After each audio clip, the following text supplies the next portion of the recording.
Hello बच्चों, हम सब पिछले भाग 2 में आवेशों के मूल गुण की चर्चा किया था। उसमें हम सब ने देखा था आवेशों के बीच में आकर्षण तथा प्रतिकर्षण बल कार्य करता है। आकर्षण तथा प्रतिकर्षण बल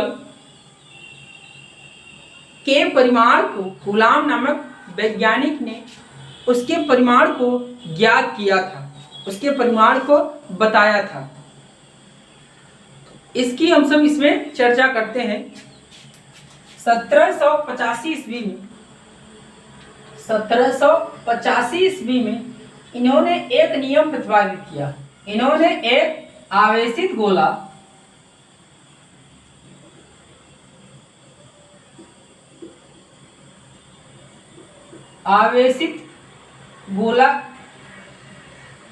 जिस पर Q चार्ज है और एक अनावेशित गोला जिस पर कोई भी चार्ज उपस्थित नहीं है, दोनों समान साइज के समान पदार्थ के लेकर के उन्होंने इसको आपस में स्पर्श कराया तो दोनों पर आवेश +Q/2 और +Q/2 हो जाने पर इनको अलग कर लिया गया।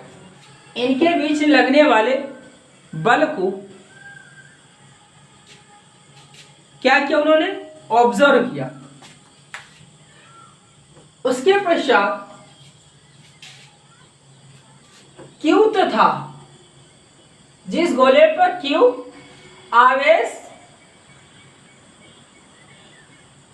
तथा जिस गोले पर Q/2 आवेश उपस्थित था, इन दोनों आवेशों के बीच, इन दोनों चार्जों के बीच लगने वाले बल को उन्होंने ऑब्जर्व किया। तो इस आधार पर इसी Q/2 से उन्होंने Q/4 आवेश प्राप्त किया।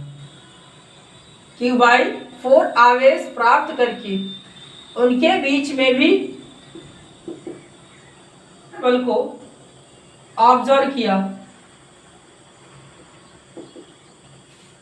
उस ऑब्जर्वेशन में उनको मिला क्या? F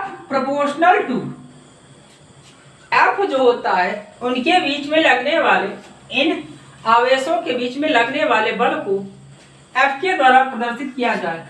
F Q1 Q2 प्राप्त हुआ। दोनों आवेशों के गुणनफल के अनुक्रमानुपाती प्राप्त हुआ और इनके बीच के दूरी को घटा बढ़ा करके उन्होंने एक और ऑब्जर्वेशन किया कि इनके बीच की दूरी के वर्ग के व्युत्क्रमानुपाती होता है। इनके बीच के दूरी के वर्ग के व्युत्क्रमानुपाती होता है।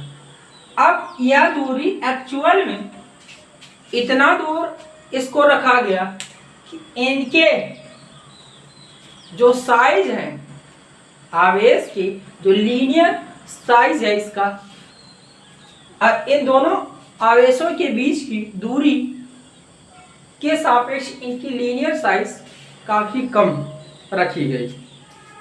तो इस आधार पर प्राप्त हुआ F=1/r²। इन दोनों को कंबाइन करने पर F=Q1 Q2 r² प्राप्त। तो ये observation Charles Augustin day coulomb के द्वारा 1785 ईस्वी में दिया गया। यह ऑब्जर्वेशन के द्वारा, एक फार्मूले के द्वारा इसे प्रतिपादित किया गया। अब इसी प्रोपोर्शनल को हटाने के लिए उन्होंने एक कांस्टेंट का निर्धारण किया। F बराबर जिसे बोला गया K mod of Q1 Q2 अपान में r², जहां K क्या है? वेयर के इस प्रोपोर्शनल कांस्टेंट, आनुपातिक स्थिरांक है। इस के की वैल्यू 1/4πε0 के इक्वल होता है, जहां एप्सिलॉन नॉट या पाई है, बाकी एप्सिलॉन नॉट निर्वात की वैद्युतशीलता की। अब इस के का मान 9 × 10 के हाथे 9 × 10⁻⁹ न्यूटन मीटर स्क्वायर प्रति कूलाम स्क्वायर ये प्राप्त होता है। अब यहाँ एप्सिलॉन नॉट एक नया टर्म है जिसे निर्वात की वैद्युतशीलता कहते हैं। अब इस एप्सिलॉन नॉट की वैल्यू हम सब यहाँ से प्राप्त कर सकते हैं। एप्सिलॉन नॉट बराबर, इसको हम सब जब नीचे ले आएंगे 1/4π × 9 × 10⁹ न्यूटन मीटर स्क्वायर प्रति कूलाम स्क्वायर ये प्राप्त होगा। इस आधार पर एप्सिलॉन नॉट की वैल्यू कैलकुलेशन करने के पश्चात 8.85 × 10⁻⁻12 कूलाम स्क्वायर प्रति न्यूटन मीटर स्क्वायर प्राप्त होता है। उनके एक्सपेरिमेंट ऐसा एक्सपेरिमेंट था जब आवेश की सही मात्रा का ज्ञान भी नहीं था। उस समय इन्होंने इस ऑब्जर्वेशन से अपने सिंपल से फार्मूले को डिराइव्ड किया।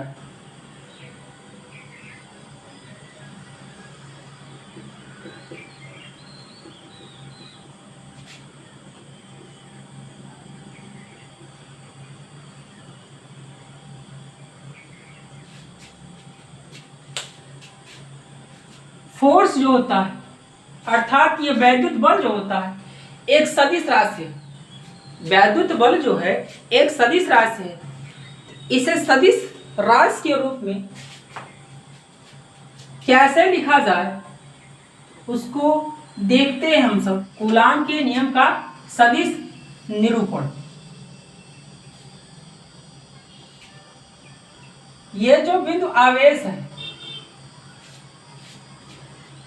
कूलाम ने अपने नियम को प्रतिपादित करने के लिए इनको स्थिर माना। क्या माना?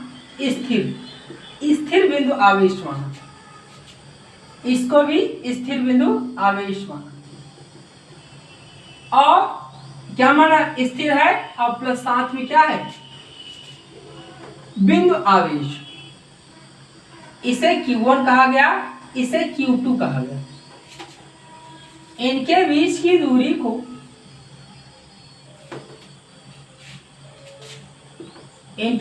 दूरी को R रखा गया। अब यहां हम सब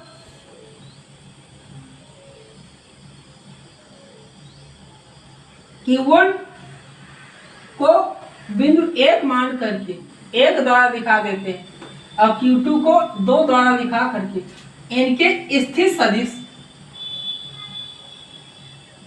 O को हम सब मूल बिंदु मान करके इनके स्थिर सदिश वेक्टर R1 और Q2 का स्थिर सदिश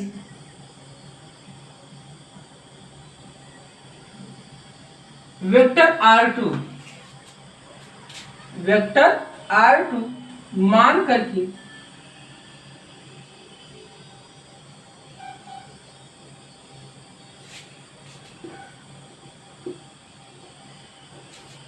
Q2 का स्थिर सदिश R2, Q1 का स्थिर सदिश वेक्टर R1। स्थिर सदिश क्या होता है? तो ब्रह्मांड में प्रत्येक बिंदु का अपना अस्तित्व होता है। ब्रह्मांड में हर एक बिंदु का अपना एक अस्तित्व होता है। उसके इस अस्तित्व को किसी एक बिंदु के द्वारा मूल बिंदु के सापेक्ष निर्देशांक में मूल बिंदु के सापेक्ष किसी एक बिंदु द्वारा निर्धारित किया जाता है, उसी बिंदु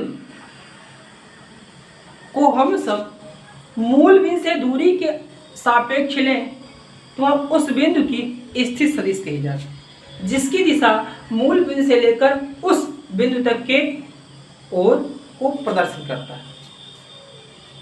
Q1 का स्थित सदिश R1 और Q2 का स्थित सदिश R2। अब यहां पर दोनों को प्लस बिंदु आवेश मान लें तो Q1 पर Q2 के द्वारा एक फोर्स लगेगा, वैद्युत बल लगेगा, तो ये जो बल होगा वो इधर से इधर की ओर होगा, जिसे हम सब कहेंगे वेक्टर F1 पर 2 के कारण, 1 पर 2 के कारण, 1 पर चार्ज 2 के कारण, और इसकी डायरेक्शन आउटवर्ड होगी, जिसकी डायरेक्शन क्या हो जाएगी F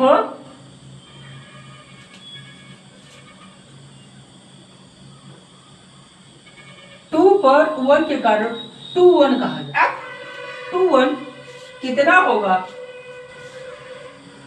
आवेश 2 पर 1 के कारण लगने वाला बल आउटवर्ड होगा, जिसे हम सब 1/4πε0 Q1 Q2 अपान में R स्क्वायर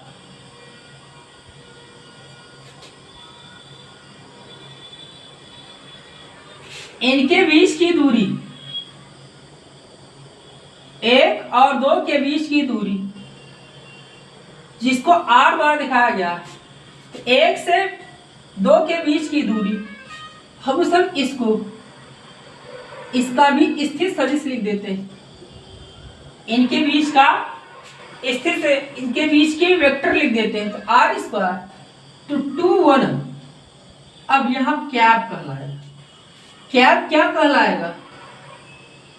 1 से 2 की ओर को दिखाने के लिए सब R2-1 का प्रयोग करते हैं। तो ये एकांक सदिश है, इसके डायरेक्शन 1 से 2 के डायरेक्शन।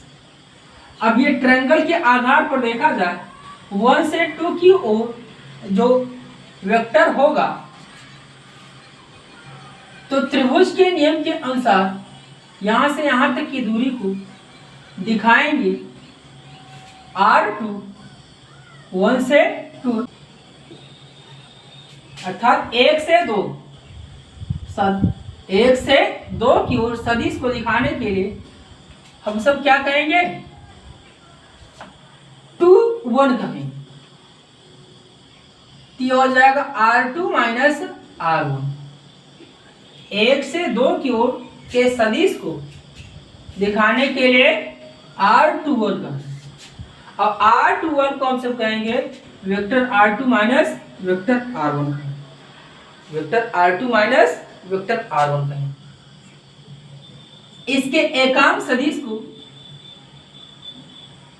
निर्धारित किया जाए, देखा जाए, तो वेक्टर 2-1 अपान में R2-1 इनके मापांक से भाग दे दिया जाता है, डिवाइड कर दिया जाता है, इनके मापांक से डिवाइड कर दिया जाता है। तो हम सबको मिल जाएगा क्या? F2-1 बराबर 1/4πε0 mod of Q1 Q2 upon R2-1 square into vector R2-1 अपान में R2-1। R2-1 एक बार इसमें और मल्टीपल हो जाएगा, तो बन जाएगा क्या? R2-1 cube. यह कौन सा है? R2-1 वेक्टर के आधार पर देखा जाए तो इसको इस तरह से प्रदर्शित करेंगे।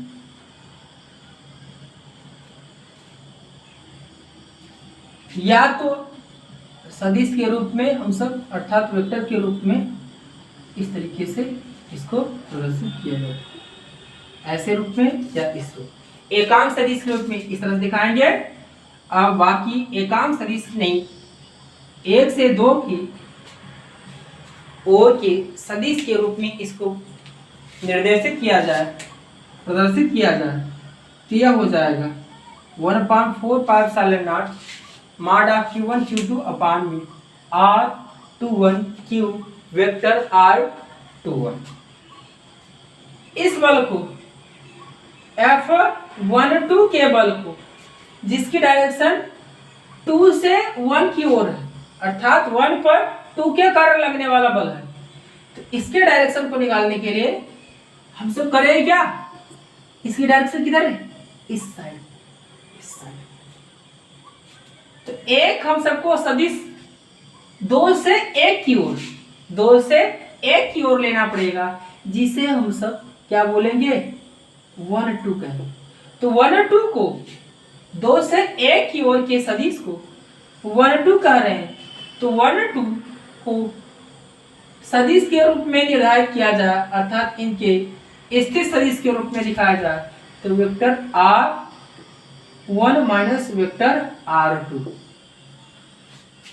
Vector r1 minus vector r2 द्वारा प्रदर्शित करते हैं। तो ये मिल जाएगा 1/4 mod of q1 q2 अपान में r स्क्वायर, इनके बीच को हम सब कर देंगे r12 into r12 cap. r12 cap क्या प्रदर्शित कर रहा है, इसकी दिशा में 2 से 1 की ओर की दिशा में एकांक सदिश को यह प्रदर्शित करता है, बताता है। वे ध्यान रखिएगा ये एकांक सदिश क्या है, तो ये एकांक सदिश r12 है, vector r12 upon mod of vector r12, अर्थात इसका परिमाण कितना होगा, इसको हम सब सिर्फ r से दिखाएं तो इसकी वैल्यू r ही कही जाएगी, इसकी वैल्यू r कही जाएगी। तो यहां से हम सबको वेक्टर F12 मिल जाएगा 1/4 q1 q2 अपान में r12 का क्यूब इंटू वेक्टर r12 प्राप्त होगा।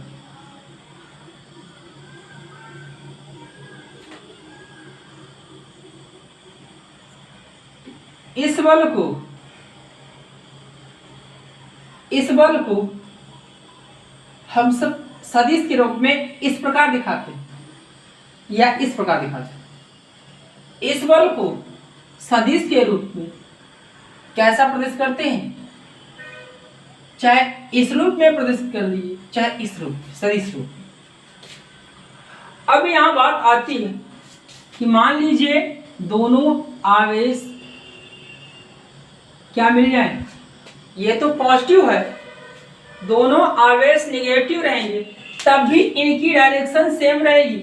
मॉडुलस फंक्शन है ना, q1 q2 का मल्टीपल पॉजिटिव आएगा, जो यह धनात्मक को ही दिखाएगा। इनकी डायरेक्शन जो रहेगी इसी की ओर रहेगी। आगे चलते हैं, ये मानकर चलिए एक आवेश पॉजिटिव है, दूसरा आवेश नेगेटिव है, इसमें होगा क्या, दूसरा आवेश, एक आवेश को पॉजिटिव मान लें, दूसरे आवेश को नेगेटिव मान लें, एक आवेश को पॉजिटिव मान लें, दूसरे आवेश को नेगेटिव मान लें। इसमें जो आकर्षण बल लगेगा इन दोनों रेखाओं को, इन दोनों बिंदुओं को मिलाने वाली सरल रेखा के अंदिश ही आकर्षण तथा प्रतिकर्षण बल कार्य करता है। इसमें आकर्षण बल कार्य करेगा क्योंकि इन दोनों का मल्टीपल, यदि Q1 और Q2 का मल्टीपल पॉजिटिव आता है तो यहाँ हम सबको प्रतिकर्षण बल देखने को मिलेगा। रिपल्सन फोर्स देखने को मिलेगा। R1 और R2 का जो मल्टीपल आए वह क्या मिले, पॉजिटिव मिले, तो यह प्रतिकर्षण बल देखने को मिलेगा। अब Q1 और Q2 का गुणनफल नेगेटिव आए तो वहां पर हम सबको अट्रैक्शन फोर्स अर्थात आकर्षण बल देखने को मिलेगा दोनों आवेशों के बीच। अब यहां आकर्षण बल लगेगा तो इस पर आकर्षण बल इसकी दिशा में लगेगा,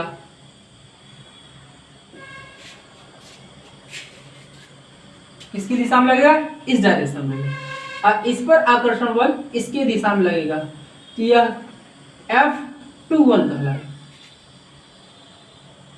अब इस F21 की दिशा क्या होगी, इस F21 की दिशा क्या होगी, इसके इस डायरेक्शन के, ध्यान रखिएगा, इस डायरेक्शन के, इसी के डायरेक्शन के विपरीत होगा, इसलिए हम सब यहां क्या लिखेंगे, माइनस लिखेंगे। 21 की डायरेक्शन किधर है, इधर से। R21 की डायरेक्शन यहां से लेकर के इसकी ओर है, तो ये जो बल लगेगा वेक्टर F21 लगेगा वो हो जाएगा -1/4πε0 मॉड ऑफ Q1 Q2 अपान में R21 स्क्वायर R21 क्या, यहां हम सब क्या लगा देंगे, माइनस लगा देंगे। अब यहां F12 क्या होगा, यहां F12 क्या होगा, तो माइनस इसकी दिशा के विपरीत होगा, -1/4πε0 मॉड ऑफ Q1 Q2 अपान में R12 स्क्वायर R12 क्या, यही माइनस लगेगा, इसकी दिशा के विपरीत हो। कूलाम बल जो होगा प्रतिकर्षण में होगा जब दोनों आवेशों का गुणनफल धनात्मक हो, दोनों आवेशों का गुणनफल ऋणात्मक हो तो वहां आकर्षण बल वर्क करता है, कूलाम बल आकर्षण बल कार्य करेगा। बाकी हम सब कुछ न्यूमेरिकल आगे बात करेंगे, तब तक के लिए बाय बाय।